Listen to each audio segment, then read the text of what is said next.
पुकार, सबको मिले रोजगार, हम सबकी एक पुकार, सबको मिले रोजगार, सबकी एक पुकार, सबको मिले रोजगार। जब से आए चौकीदार। मोदी हटाओ नौकरी बचाओ, मोदी हटाओ नौकरी बचाओ, मोदी हटाओ नौकरी बचाओ, मोदी हटाओ नौकरी पाओ, मोदी हटाओ नौकरी पाओ। नौकरी विरोधी ये सरकार, मोदी सरकार, मोदी सरकार। नौकरी विरोधी ये सरकार, मोदी सरकार, मोदी सरकार। नहीं चलेगी अब की बार, मोदी सरकार, मोदी सरकार। नहीं चलेगी अब की बार, मोदी सरकार, मोदी सरकार। तो इस वक्त हम लोग मौजूद हैं कानकी उत्तर दिनाजपुर में, और यहाँ पे जो आज एक प्रोग्राम अभी हम लोगों ने इस वक्त देखा कि यहाँ जो बेरोज़गार युवा हैं वो लोग मिल करके प्रधानमंत्री जी के जन्म दिवस पर उन्होंने एक गिफ्ट यहाँ से दिया है। उनका कहना है कि ये जो है राष्ट्रीय बेरोजगार दिवस जो आज घोषित किया गया है पूरे देश भर में, ट्विटर पे भी आप देख रहे होंगे अभी ट्रेंड कर रहा है। तो यहाँ जो जिन लोगों ने इस प्रोग्राम में शिरकत किया, जो हिस्सा लिए, उन लोगों से हम थोड़ा बातचीत करने की कोशिश करेंगे कि आखिर क्या वजह है कि प्रधानमंत्री जी के जन्म दिवस को बेरोजगार दिवस घोषित करना चाह रहे हैं। तो आपका नाम क्या है सर? जी, मेरा नाम अब्दुल रज़ाक है। अच्छा, तो क्या क्या वजह है कि आप लोग जो है इस दिन को बेरोज़गार दिवस के तौर पे मना रहे हैं आज? सर, ये हिंदुस्तान की तारीख में एक सियाह बाब की तरह ही होगा कि हमारे जो ये अभी हुकूमत है, ख़ास तौर से ये मोदी सरकार, ये हम हिंदुस्तानियों में, हिंदुस्तान के नौजवानों के बारे में नहीं सोचती है। हम लोग चाहते हैं कि कुछ हम लोग ऐसा करें ताकि हमारे मोदी सरकार का जो रुझान हो वो हमारी तरफ हो और हमारी नौजवानों की तरफ हो। नौजवान क्यों परेशान है? आज ये नारेबाजी की जा रही है कि हिंदुस्तान को अगर बचाना है तो मोदी सरकार को हटाना होगा, अगर नौजवान को रोज़गार की तरफ मुंसलिक करना है तो या बीजेपी गवर्नमेंट यानी मोदी सरकार को हटाना होगा। और हिंदुस्तान में अगर हम जो पहरेदार लगा रखे हैं, हकीकत में ये पहरेदारी नहीं करते हैं, ये हमारी कहीं ना कहीं ये उजागरगिरी करते हैं, हमको बर्बाद करते हैं, हमारी ज़िंदगी को ख़राब करते हैं। इसलिए आज हम नौजवानों ने उनकी यौम पैदाइश पर हम एक ये देना चाहते हैं कि भाई आज हम नौजवान होकर हमें प्राइम मिनिस्टर की सपोर्ट में खड़े होने चाहिए, लेकिन हम आज हम भूखमरी और हम बेरोज़गारी के इसमें खड़े हैं। इसलिए हम उम्मीद करते हैं कि आज कम से कम वो अपनी यौम पैदाइश पर नौजवानों के लिए हमारी एक खुशखबरी अनाउंस कर दे कि भाई इन बच्चों को भी रोज़गार से मुंसलिक किया जाएगा और नई नई वैकेंसी और क्रिएशन की जाएगी। बस हम लोग यही चाहते हैं मोदी। ठीक है, जैसा कि उन्होंने बताया कि बहुत दुख की बात है कि किसी के जन्मदिन में एक बहुत ही बुरा दिन मनाया जा रहा है। इसी के साथ हम लोग के साथ और भी युवा जुड़े हुए हैं। आपको एक बात और बताते हैं कि अभी हाल ही में फिनेंस मिनिस्टर ने एक घोषणा दिया कि अब जो अगले नए आने वाले वैकेंसीज़ है और रिक्रूटमेंट है उसको बंद कर दिया गया टिल फर्दर नोटिस, यानी कि कब तक खुलेगा नया ये कहना बहुत मुश्किल है। हमारे साथ और युवा एक साथी जुड़े हुए हैं जो इस प्रोग्राम में थे। क्या नाम है आपका सर? जी, सईद अनवर राही। सईद अनवर राही हमारे साथ हैं, तो इनसे हम जानने की कोशिश करते हैं कि क्या लगता है आपको कि ये सरकार जाने के बाद क्या रोज़गार बढ़ जाएगी या फिर इस वक्त भी मुमकिन है कि रोज़गार जो है वो बढ़ सकता है? बिल्कुल सर, मुमकिन है। अगर सर नीति और हर चीज़ प्लान के साथ किया जाता तो अभी आज इस दिन जो दिन हम लोग मोदी जी के बर्थडे को हम लोग आज बेरोज़गार दिन के तौर पर मनाते हैं, आज हमको ये मनाने की ज़रूरत नहीं पड़ती अगर रोज़गार वो सही तरह से, अगर प्लान के तरह से अगर वो चीज़ों को अगर पूरे देश में लागू करते। कहीं ना कहीं ये जो अभी बीजेपी गवर्नमेंट है जो कहती है सबका साथ सबका विकास, ये उल्टा है सर। ये सबका साथ कब का है? ये सबके साथ की बात करता है कि सबको लूटेंगे हम और उनको हम रोज़गार बनाएंगे जो देश के बड़े बड़े बिजनेसमैन हैं। क्योंकि सर देश का जो खजाना है वो लूट करके विदेशों में जो बड़े बड़े बिजनेसमैन उनको भगाया गया है। आज सर हम मर रहे हैं, आज उनके पास ये डेटा नहीं है कि इस लॉकडाउन के दौरान कितने लोग मरे हैं। तो अफसोस की बात है सर कि किस तरह का गवर्नमेंट है जो इनके पास एक तरह का डेटा नहीं है, जो चलाती है जिनको पता नहीं है। कुछ दिन पहले हमने मोदी जी को देखा, मोदी जी क्या कर रहे हैं, एक पीकॉक लेकर के उनके सामने कुछ दाना डाल रहे हैं। हम कह रहे हैं जहाँ देश इस बुरा हाल में कोविड-19 में इतना मतलब बुरा हाल में है, उनको प्लानिंग करना चाहिए, उनको कमीशन लेके उनका जो ये है उनको लेकर उनको बात करना चाहिए किसी देश में रोज़गार बढ़े। सर ये तो बहुत बड़ा मौका है सर। मोदी जी को मैं कहूँगा कि उनको नॉलेज ही नहीं है, इसलिए नॉलेज नहीं है सर। जहाँ चाइना से बाकी कंपनियाँ वहाँ से निकल के ह्यूमन बहुत सारे और अदर कंट्री में जा रही हैं, लेकिन इनका अपना ईगो, अपना एटीट्यूड जो दूसरे कंपनी के साथ उनको जाना चाहिए था कि आइए हमारे देश में रोज़गार बहुत है, बेरोज़गार बहुत है। जो काम आप चाइना में करते थे 100 रुपये में, इंडिया में हम 50 रुपये में करा देंगे। जो हमारे देश में बैठे हुए बेरोज़गार इंसान और बेरोज़गार ऐसे क्वालिटी वाले और एलिजिबल पर्सन है जो आपको काम कराएंगे, लेकिन वो करा नहीं पाए।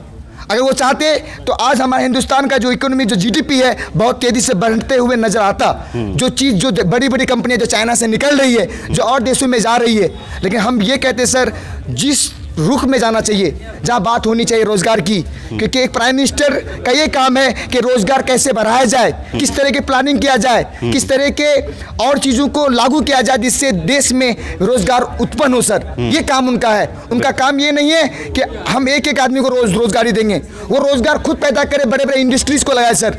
जो बहुत बड़े बड़े कंपनियां आप लोग भी देखे हैं, मीडिया में सब कोई देखे हैं कि बड़ी बड़ी कंपनियां चाइना से निकली है कोविड की वजह से। अमेरिका खुद अभी चाइना के खिलाफ है। बहुत सारी बड़ी बड़ी कंपनियां जैसे एप्पल और बाकी और भी बहुत सारी कंपनियां। तो मैं आपको रोकना चाहूँगा। तो ये मतलब जो आपकी बातों से पता चल रहा है कि जो प्रधानमंत्री जी हैं या उनकी जो पार्टी है जो अभी सरकार चला रही है वो सक्षम नहीं है। नहीं, सक्षम नहीं है सर। अच्छा, सक्षम इसलिए नहीं है, पहली बात रही बात अलग, लेकिन जो उन्होंने वादे किए वो तो अपने वादे पे नहीं उतर रहे हैं। उन्होंने 2 करोड़ रोजगार की बात की थी हर साल। जहां तक 2 करोड़ का कितना गुना बेरोजगार हो रहा है वो बता दे कहीं पर कि 1 लाख रोजगार हमने पैदा किया।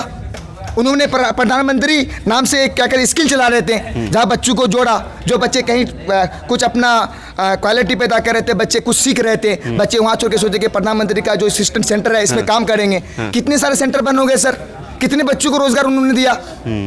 ये तो गलत है ना सर, ये तो साफ दिख रहा है। तो अभी ये जो बता रहे थे कि प्रधानमंत्री जी के अंदर में एक जो कौशल विकास योजना वाला जो खुला था वो बहुत सारे सेंटर्स बंद हो गए और इनके युवाओं के अगर माने तो जो ये सरकार जो चला रही है ये अभी सक्षम नहीं है युवाओं को नौकरी देने में। इसीलिए या तो इनको क्या क्या आप डिमांड करते हैं, या दोबारा से डिमांड तो ही करेंगे सर। वो इमीडिएट इसी महीने में रोजगार, चूंकि वो अपने पैदाइश के दिन अगर आज ये घोषणा करे कि मैं इतना करोड़ युवाओं को मैं एम्प्लॉयमेंट दूंगा, मैं इन लोगों को मैं ये रोजगार दूंगा, या फिर ये भी कह दे कि जो बड़ी बड़ी कंपनियां चाइना से जा रही इधर उधर कंट्री में वो हमारे देश में आएंगी और जो जिस काम के लायक है उनको जॉब मिलेगा। हम ये कहते हैं सर हमारे देश में इतने रोजगार हैं, आप एग्जाम लेकर के उनकी एलिजिबिलिटी के मुताबिक उनको काम दे, जो काम है ऑफिसर का ऑफिसर काम दे, जो चपरासी का लायक है उनको चपरासी का भी पोस्ट दे उनके एलिजिबिलिटी के मुताबिक। हम ये नहीं कहते कि जो जिस काम के लायक नहीं उस काम को दें। मैं ये कहना चाहूँगा मोदी जी से कि उनको चाहिए कि आज के दिन वो घोषणा करे कि इतना करोड़ युवाओं को मैं रोजगार दूंगा, या मैं ये कहूँगा कि शर्म करो मोदी जी, अगर आप ये नहीं दे पाते हैं तो मैं आपसे कहना चाहूँगा तो चाहे तो आप रिजाइन दे दे या कह दे कि मुझ में वो हिम्मत नहीं कि मैं प्राइम मिनिस्टर के ओहदे में मैं रह सकूँ। चलिए, तो बहुत बड़ी बात कहा इन्होंने कि अगर वो नहीं दे सकते हैं तो सीधा कह दें कि भाई हमसे नहीं हो पा रहा है, रिजाइन दे दे, कोई बहुत बड़ी बात नहीं। युवा बहुत दिल वाले होते हैं, माफ़ भी कर देंगे कि कोई बात नहीं, गलती हो गई। दूसरे युवा हमारे साथ अभी मौजूद है, तो क्या लगता है आपको क्या वजह है कि नौकरियां नहीं हो पा रही है या नौकरियां नहीं तैयार कर पा रही है सरकार? तो सबसे पहले तो मैं दिनाजपुर खबर का बहुत बहुत शुक्रिया अदा करना चाहूँगा क्योंकि उन्होंने अपना कीमती वक्त दिया और हम जैसे युवाओं की बात, जो बेरोज़गार युवा अगर कहें, आजकल हम लोग को एक टैग लग चुका है बेरोज़गारी का, तो हम लोग आज एक बेरोज़गार हैं, तो हम लोगों का नाम ही पड़ गया है बेरोज़गार, क्योंकि घर में भी सुनने को मिल रहा है बेरोज़गार। और कैसा बेरोज़गार? पढ़ा लिखा बेरोज़गार।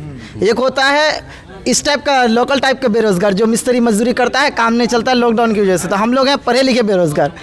तो सबसे पहले मैं आपको बताना चाहूँगा कि इस सरकार की जो नीति है वो कुछ ठीक नहीं लग रही है, चाहे आप उसकी देश नीति देख लें या विदेश नीति देख लें, क्योंकि आज इस सरकार की नीतियों में अगर देखा जाए कि सबसे पहले रोज़गार का जो सिस्टम होता है वो ये कि बड़ी बड़ी फैक्ट्रियाँ हो, नई नई चीज़ें इन्वेंट हो, उसके बाद अलग अलग जगहों में नई नई चीज़ों को जो है बनाने की कोशिश की जा सके। तो हमारे हिंदुस्तान में कुछ भी नहीं है, और ख़ास करके इनका जो विदेश नीति है वो एक भी आज हमारे साथ जो पड़ोसी देश है हम लोगों के साथ सही ताल्लुक़ में नहीं है, जिसकी वजह से एक ये भी रीज़न है। और दूसरा चीज़ ये है, मेन जो मुझे लगता है कि आज हमारा जो जीडीपी है वो गिरने का लोगों से, क्योंकि ये पेंडेमिक हर जगह में है, लेकिन आज हम लोगों के हिंदुस्तान में ही आज हम लोग -23 तो हमको लग रहा है कि दिख रहा है, अब जो कितना है एग्जैक्ट डेटा नहीं पता हमको भी, जो दिखाया जा रहा है हम लोग वही देख रहे हैं। तो मेन जो रीज़न है ना यहाँ पे एक चीज़ है कि सरकार की नीति पे ही मुझे शक लग रहा है कि इनकी नीति में क्या है, वो जॉब नहीं देना चाहते हैं, सरकारी खजाना पूरा अपने पास ही रख लेना चाहते हैं, वो टैक्स पेयर का पैसा क्या करते हैं वो कुछ बताते नहीं हैं, क्योंकि ये सारी चीज़ों को इस तरह से वो छुपा के रखते हैं। जैसा उनका एक छोटा सा एग्जाम्पल कुछ दिन पहले संसद में देखा गया कि उनके पास गरीब लोग मरे हैं, डेटा नहीं है, ऐसा नहीं है, क्योंकि वो उनको कंपनसेशन नहीं देना चाहते हैं। सबसे बड़ी बात, क्योंकि उनको जो अपोजिशन में लोग हैं वो ये डिमांड करेंगे कि इतने लोग मरे, उनको मुआवजा दिया जाना चाहिए। तो उनको मुआवजा नहीं देने के लिए उनका डेटा उनके पास नहीं है। एक बड़ा झुट्टा, मुझे बीजेपी पार्टी दरअसल लगता है कि बड़का झुट्टा पार्टी, क्योंकि ये दरअसल ना सारी चीज़ों को झूठी बोल रही है।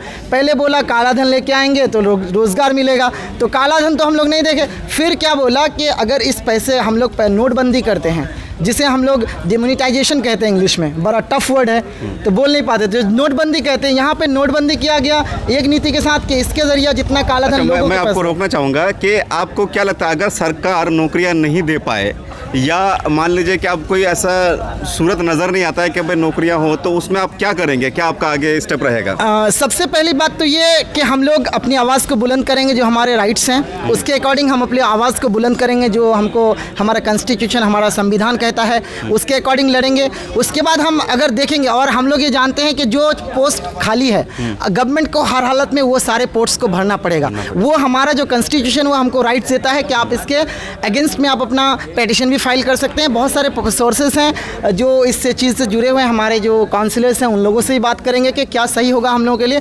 क्योंकि सबसे बड़ी चीज़ क्या है यहाँ पे कि जो खाली जगह हुए वहाँ पे गवर्नमेंट को लेना पड़ेगा। सबसे बड़ी चीज़ ऐसा नहीं है कि रोज़गार मिल नहीं सकता है, आप अगर नियत में आपकी कोई खोट ना हो तो रेलवे में भी अभी बहुत सारी ऐसी वैकेंसीज है यहाँ जो आई हुई है। एनटीपीसी एक एग्जांपल ले ले, ग्रुप जी का अभी तक ज्वाइनिंग नहीं हुआ है, लोको पायलट वाला अभी तक आपका ज्वाइनिंग नहीं हुआ है। तो यहाँ पे बहुत सारी चीज़ें, कहने का मतलब ये है कि सरकार जो है चाहे तो कर सकते, लेकिन उनकी नीति में, उनकी नीयत में कुछ खोट है। ठीक है, आप क्या मैसेज देना चाहेंगे प्रधानमंत्री को? आज उनका जन्म दिवस है, कुछ मैसेज देना चाहेंगे? जी बिल्कुल देना चाहूँगा। मैं प्रधानमंत्री को ये मैसेज देना चाहूँगा कि सबसे पहले तो वो अपने बारे में सोचना छोड़ के देश के बारे में सोचे, क्योंकि वो देश का प्रधानमंत्री बने हैं। अपना तो प्रधानमंत्री बनने से रहे, तो उन्हें देश के बारे में सोचना चाहिए। देश जो जिस चीज़ को उनका मेन प्रायोरिटी होना चाहिए देश होना चाहिए, और जो देश के जो प्रॉब्लम्स हैं उनको सॉल्व करने के लिए आगे आना चाहिए, बजाय इनके कि उन्हें मोर को सुबह सुबह दाना खिलाना चाहिए। ये मैं नहीं कहता हूँ कि मोर को खिलाना गलत बात है, लेकिन उससे भी ज़्यादा प्रायोरिटी चीज़ें हैं जो उनको ज़्यादा ध्यान देना चाहिए एज ए प्राइम मिनिस्टर।